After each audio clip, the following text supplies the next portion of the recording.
The sun rises over prehistoric North America. As its rays spread across the high rocky outcrops, they stir a pack of Utahraptor.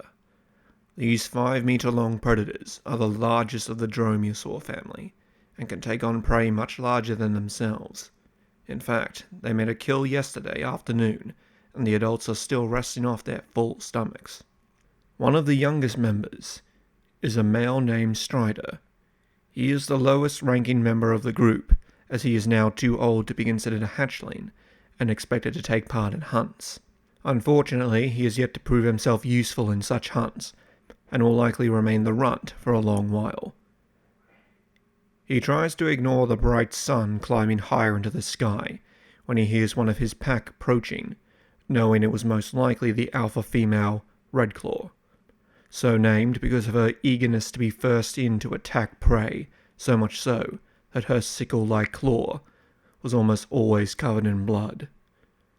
The large female appeared on the rocks above him, and though he tried to appear asleep, it didn't seem to matter to Redclaw. She let out a series of barks and calls instructing him. The hatchlings are hungry. Grab rough guts and take them to the kill to feed them. Strider still pretended to be asleep. The hatchlings were always hungry, and yet always full of energy, constantly playing with each other. Strider remembered when he was that age, and wished his life was still so easy. His daydreaming was interrupted when Redclaw landed right in front of him, with an angry hiss.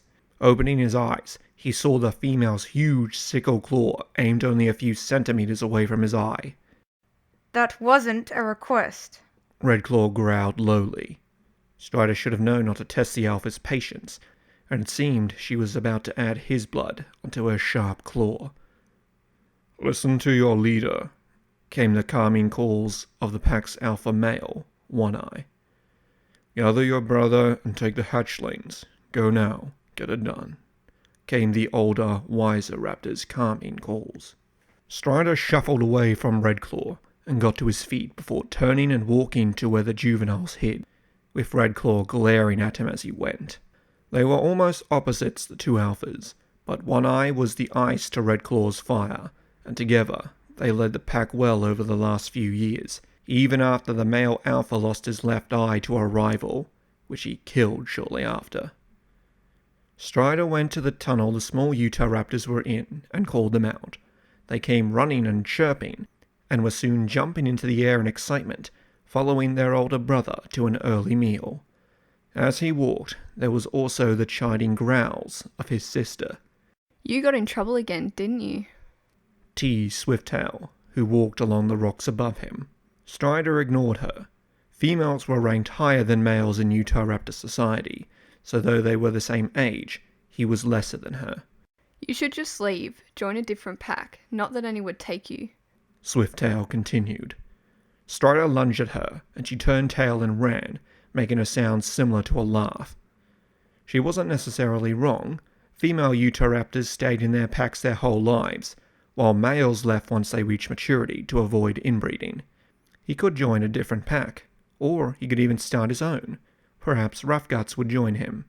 The raptor in question soon joined him, and together, with the energetic hatchlings, they walked to the kill site. When they got there, however, they discovered something unexpected. A huge Azdarkid pterosaur was already at the carcass, stripping flesh away with its enormous beak.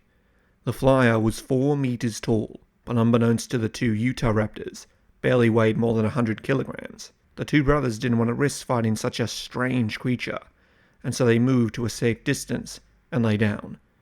One of them watched over the hatchlings, making sure none of them ran off. The other monitored the huge pterosaur for when it would leave. Strider switched between the flailing youngsters and the large Azdarkid. Sure, life used to be easier, but things weren't really that bad.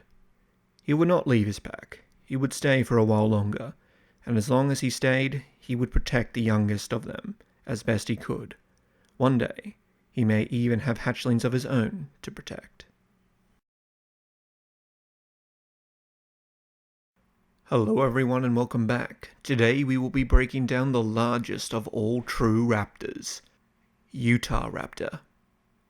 Utahraptor was originally discovered in 1975, but didn't receive much attention until 1993, Found in the state of Utah, it lived between 135 and 130 million years ago in the early Cretaceous. It is the largest member of the dromeosaur family, measuring up to 5.5 meters long, stood 1.5 meters tall at the hip, and weighed up to 300 kilograms. Though most dromeosaurs are small, lightly built predators, Utahraptor is different, and not just in its size. It was much stockier and heavily built, with thicker bones and a more muscular frame. This meant that unlike its smaller relatives, Utahraptor was not a sprinter and had to rely on ambush to surprise prey. The skull was very robust, full of blade-like teeth. The claws on the arms were more adapted to cutting and slashing, where most dromeosaurs' fingers and claws are designed to hold onto prey. The hind limbs were interesting, as the tibia, though not designed for long chases, would have given it an incredibly powerful kick. Utahraptor has the signature sickle claw on the second toe that would have been instrumental when hunting. Smaller species of dromeosaur, like Velociraptor, are thought to have attacked small prey like modern birds of prey, pinning them with their talons and balancing with their wings. Utahraptor may have been more physical, kicking over small prey and hacking at them with its forearms, while using its stronger jaws to go for the neck. Though no direct evidence of feathers has been found, for Utahraptor it's highly likely it had them, as many of its relatives had them. In fact, it would be very unusual to find a dromeosaur that didn't have some sort of feather-like covering. Pack behavior is something of a touchy subject when it comes to dromeosaurs, as there is very little evidence to prove that they did have some advanced social behavior.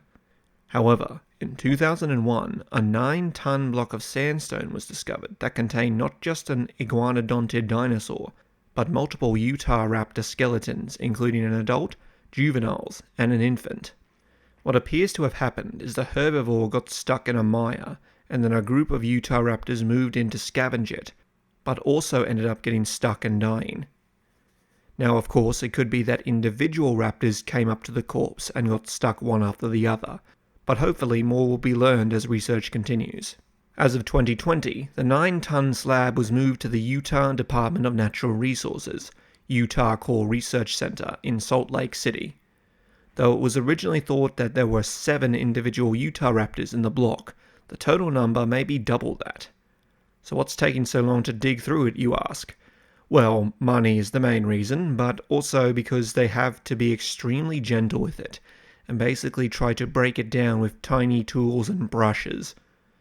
Utahraptor lived in the Cedar Mountains Formation, and shared its home with many species such as Gastonia, Iguana colossus, Gemini raptor, Moabosaurus, and Siderosaurus. Utahraptor was likely one of, if not the top predator in the region, and likely went after hadrosaurs most of the time. However, if it hunted in packs, it may have even gone after the young sauropods it lived alongside.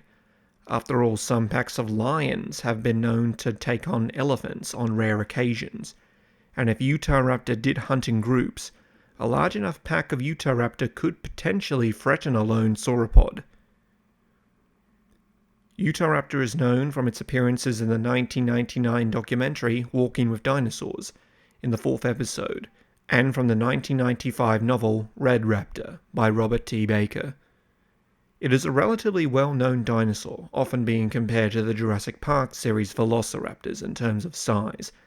But a lot has changed in paleontology since then, but Utahraptor still stands as the largest member of its family, breaking away from the small predator niche and evolving unique traits that elevated it to the top of the food chain.